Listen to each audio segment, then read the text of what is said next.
Welcome to Treasure Isle Recorders, Nashville's third oldest recording studio, still under its same continual ownership. I'm Fred Vail. I co-founded the studio in 1980. We were on Music Row. We were on 17th Avenue South. We had a little studio, 1,250 square feet, and we called it Island Recorders.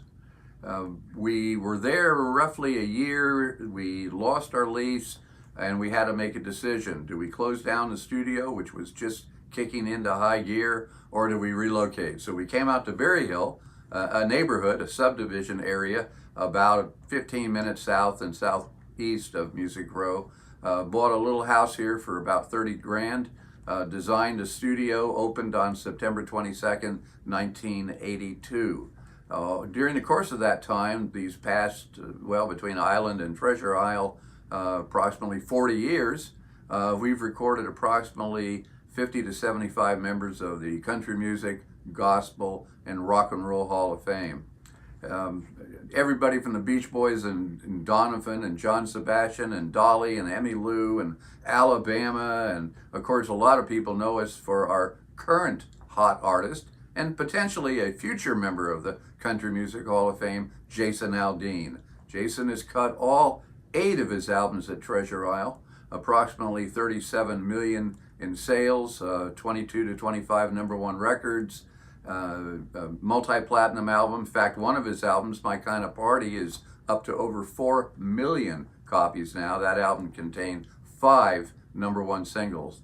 That record had not been around since the early 90s when Shania Twain had an album out called The Woman in Me, and she had like 6 #1s. Jason had 5 #1s. It's the most of any male artist in the last couple of decades. Jason was just awarded the ACM Dick Clark Artist of the Decade. We're incredibly proud of him. Virtually every song you've ever heard by Jason has been recorded right here in this studio. I like to tell the story about one of our other artists. Unfortunately, he's gone to hillbilly heaven, the great Johnny Cash. In around 1957, 1958, I was 13, going on 14. My brother and my friend Bob Jones and I went down to an old ballroom. Our parents took us down. We were too young to drive, and it was in the south part of Sacramento. It was called the New Coconut Grove Ballroom, and it was literally a dance hall, a ballroom above a laundromat and a drugstore. And we walked up the stairs, and at the top of the stairs there was a little ticket booth on the left, and we paid our $1.50, yes, $1.50, walked into the ballroom. Wood floors, stage at one end, a concession stand at the other, no fixed seating, a few scattered tables and chairs and sofas around the perimeter so you could sit down and have a Coke or a cigarette or a beer in between dances. But it was a dance hall, much like Roseland in New York City, the famous dance hall in New York City. And the curtain opens up, and there's these 3 gentlemen on stage. They were all wearing red blazers and black slacks and white starched shirts and black ties. And my brother and I and Bob are standing at the foot of the stage looking up. The guy on the left side is playing a big slap bass, they call it, an acoustic bass, an upright bass. The guy on the right is playing a Fender guitar through a little amplifier down at his feet. There was one microphone in the middle, and at that microphone a guy was playing an acoustic guitar. In my introduction to country music in 57, 58, the first concert was the great Johnny Cash. He was the guy in the red blazer. He was not the man in black. He was not in the Country Music Hall of Fame. He had not sold millions and millions and millions of records. This was his old stuff, the Sun original 45s and 78s, like Rock Island Line and Give My Love to Rose and Cry, Cry, Cry and Ballad of a Teenage Queen. These were the country records that I grew up on. These are the country records that gave me the passion to get into this industry. Well, as luck would have it, and the good Lord willing, 25 years later, the guy who I had seen at the New Coconut Grove Ballroom, my first introduction to country music, is in my studio, Treasure Isle, recording a gospel album with Marty Stewart producing. It had gone full circle, from me being a fan to me being a friend. And that's what keeps me in this industry, is the passion for the music. It's all about the music. So today, what we're going to talk about, for all you budding Johnny Cashes or Brian Wilson Beach Boys or so many other acts that you may be into, Ricky Skaggs, all these guys have have worked at our studio. And what we're going to talk about today is, well, how do you get into the music business? What do the record labels want to see? And they want to see quality. That's first and foremost. People come to me and they say, well, I want to do an album. I've only got $15,000 or $20,000. And I tell them, listen, I would rather do 3 songs or 4 songs and do them right than to do 10 or 15 songs half-baked or half-assed, if you want to call it that. So always rely on quality. When it gets down to the bottom line, where the rubber hits the road, there are 2 things that record labels and radio listeners and concert goers are looking for. They're looking for great songs and they're looking for great lead vocals. And it's up to the studio producer, the engineers, the musicians, the background singers, the arrangers. It's up to us to come up with that sound that will be of appeal to the record label, the A&R guys, the guys that are, and the gals, that are able to sign artists to a new recording contract. That's what a lot of people want, that elusive record deal, they call it. You've all probably heard that expression. Well, it is elusive. It's not the easiest thing in the world, but it can still happen. The one thing that I notice when I see some of the crowdfunding sites on the internet, and that is that they say they want to make a recording, but they don't ask for enough money, because there's more to it than the recording. When you get done with the recording, what about the marketing? What about the promotion? What about the advertising? How are you going to get it in front of the significant people that are decision makers in the music business? You're not going to be able to do that for $5,000 or $6,000. So what I encourage them to put together the right budget. I would suggest that we go in and do a minimum of 3, maybe 4 songs, because in the studio, time is money. And when you book a studio, when you book musicians, when you book engineers, you don't book them by the hour anymore. That's a thing of the past. We haven't had an hourly rate in probably 20 years, maybe over. We book it by the day, what we call a lockout rate, a day block. If you go 3 to 5 hours, fine, but you can go 10 to 12 or 15 hours, and we've done that on numerous occasions. The bottom line is, if you want to make a great sounding record, whether it's a country record or a folk record or a rock and roll record, what we're doing currently at our studio, and I can only speak of our studio, we're spending between 35 and 50 hours on one recording, on one song that's radio ready, that's ready to go onto the radio, that's ready to be replicated on a CD or be heard on Spotify. I mean, these are master recordings, not demos. You don't have to spend a ton of money. I've heard horror stories where people felt they had to raise $100,000, $200,000, $300,000. I even heard of a case where they raised over $1 million for a certain female artist. That's the rare exception. Most people don't have that kind of money floating around in their checking account.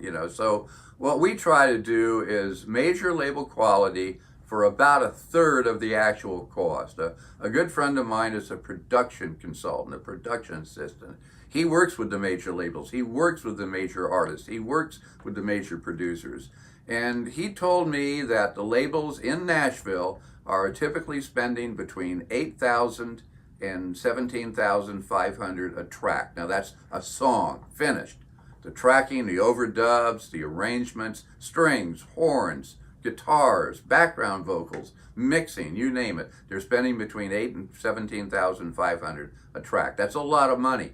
Because we're an independent studio, because we don't charge huge production fees, we're not able to do it for nothing, obviously, but we can get those costs down to a more manageable, $3,500, $4,500, maybe $5,000. And it's not worth going in and doing 1, 2, or 3 sides if you're going to try to sell it as a project, or you're going to replicate it to sell it at gigs, in your merch table. You probably want to do an EP, which is typically 6 sides. So between 3 or 4 sides minimum to 6 sides, or if you want to do a full album, 10 or 12 sides, you're probably looking at somewhere between 15 or 18,000 on the low end to approximately 45, 50,000 on the high end, depending upon the number of tracks. Jason Aldean is consistently doing 15 or 16 tracks on an LP. Garth has done as much as, I think he did as many as 17 tracks on an LP or an album. So you kind of have to decide, what's manageable. About 85% of our clients, our artists, are signed to a record label. When they come here, they've already got a record label. And the record label's going to foot the bill. The record label's going to pay for it. Now, it's going to be taken out of the royalties until the label recoups that money, but the artist doesn't have to put up that money. Well, what about the other 15%? The other 15% are independent artists. They're artists that are not signed to a label, not signed to a music publisher. And what they do is they could, go to the family, go to their mom and dad and their grandma and grandpa or their uncle or whatever. But typically what I like to see is spreading that investment around. Don't ask for more money than you need and try to keep it to a minimum. What I say is if you're looking to do an EP, you could probably do it with, let's say, 4 or 5 people putting up $5,000 to $8,000 at the very, very most. If you're doing a full album, maybe 5 to 6 or 7 people putting up $7,000 to $10,000. Don't get too many people, but you put together a minimal number of people, as few as you need, I would recommend, and spread that investment around. Nobody will have more money at stake than they can hypothetically afford to lose.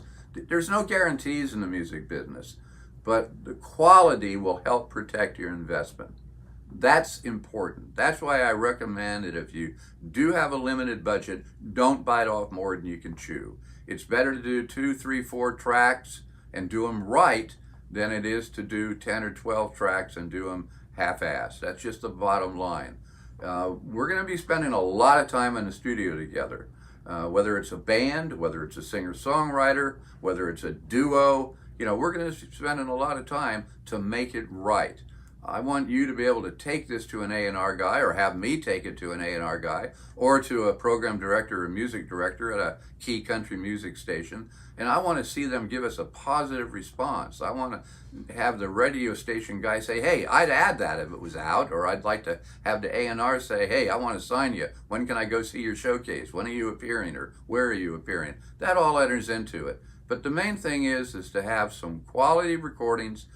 I would suggest a minimum of 3 or 4, depending upon your budget, and use that and use it wisely. You'll be surprised at the number of artists through the years that had investors. Shania Twain had an investor. The Beach Boys had an investor. Alabama had an investor. Clay Walker had an investor. I mean, a lot of these guys have had investors. It's nothing new. It's been going on for literally decades. So if you'd like to hear more about finding an investor, how do you go about it? If you want to hear more about the specific cost of recording, if you'd like for me to review your recordings or your demo, whatever, by all means, give us a shout at 615-297-0700. That's 615-297-0700 here at Treasure Isle Recorders in Nashville. I'd be glad to talk with you over the phone. I'd be glad to meet with your investors on your behalf and share with them what we do to put together an artist's career. I'd be more than happy to review your music. We can talk about that. I'd love to have you come to Nashville and sit right in this very control room and walk around the studio, the tracking room, and see what it's all about, recording here in Music City, USA. Keep in mind that it's a team effort. Rome wasn't built in a day.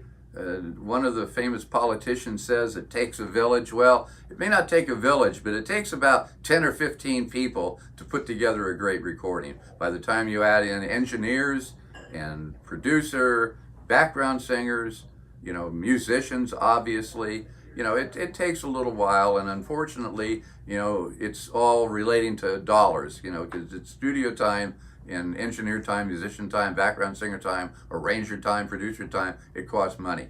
You want to do it right. You don't want to overspend, but you don't want to underspend also. So give us a call. We'd love to talk with you. We'd love to hear about your music, and hope you share our passion for music. That's what it's all about, and we would love to welcome you to Treasure Isle Recorders here in beautiful Music City, USA. Have a great day.